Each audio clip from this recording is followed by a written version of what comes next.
Welcome to BibleLink. It's great to see you. Now, BibleLink exists to help link the Bible to real life, your life. Here we are today in chapter 23 of Genesis. Now, our time with Abraham and Sarah is winding down. We've been with them since chapter 12, and now we're beginning to say goodbye.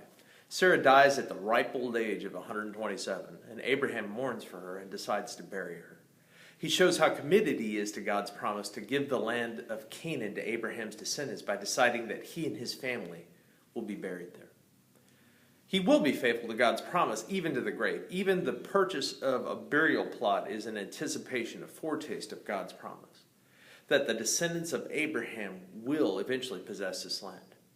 As history continues to unfold in Genesis, we're starting to see God's promises come to fruition. This chapter takes us through kind of a negotiation process with the Hittites for a particular cave to bury Sarah in. And it's not clear if the Hittites were really willing to give the land away to Abraham or if they were just being polite and really did actually want to sell it.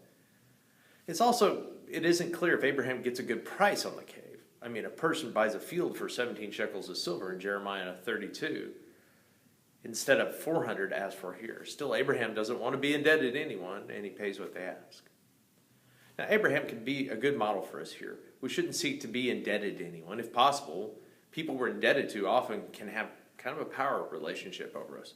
This is true when it comes to credit cards and even when it comes to relationships. And depending on the circumstances, being financially indebted beyond a house and a car payment is often unwise and can be an unnecessary drain on your finances. And when it comes to relationships, having a reputation for only receiving from people and not pulling your weight is another kind of indebtedness.